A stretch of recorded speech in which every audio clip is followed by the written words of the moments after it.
देवताओं के गुरु बन जाने के बाद बृहस्पति का जीवन अब और भी व्यस्त हो गया। हर निर्णय, हर यज्ञ, हर संकल्प में उनकी भूमिका अहम थी।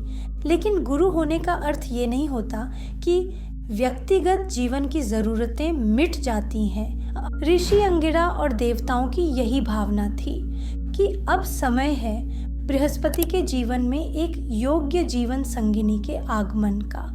और इस बार निर्णय लिया खुद ब्रह्मा जी ने। उन्होंने अपने तप से, योग से एक ऐसी स्त्री की कल्पना की थी जो सौंदर्य, मर्यादा और बुद्धिमत्ता तीनों में अद्वितीय हो।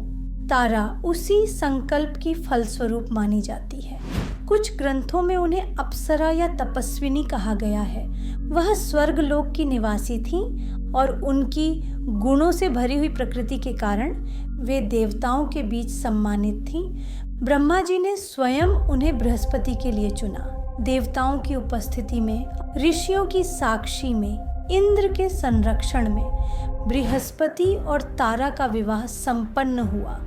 यह विवाह केवल दो व्यक्तियों का नहीं था, यह था बुद्धि और भावना का संगम। तारा ने अपने व्यवहार से सिद्ध किया कि वह केवल गुरु पत्नी नहीं है, बल्कि देवताओं की भी मनोमयी शक्ति बन सकती है।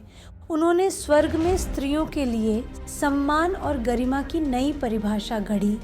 लेकिन जैसे हर जीवन में कुछ निर्णय दूसरों की नज़रों में ठीक न लगे, वैसे ही इस विवाह के बाद भी कुछ घटनाएं ऐसी घटने वाली थी जो बृहस्पति और तारा दोनों की परीक्षा लेंगी। और फिर इस कथा में प्रवेश होता है चंद्रदेव का, पर वो प्रसंग अगली बार। अब एक सवाल आपसे, तारा का विवाह किसकी अनुमति से हुआ था? कमेंट में उत्तर दें। देखें आपने कथा कितनी ध्यान से सुनी है। अगर ये कथा आपको पसंद आई हो तो लाइक करें, शेयर करें और द स्पीकिंग सेजेस को सब्सक्राइब जरूर करें। अगली कहानी में जानेंगे जब भावनाओं ने गुरु के जीवन में प्रश्न खड़े किए और एक चंद्र की चाल पूरे स्वर्ग को हिला गई।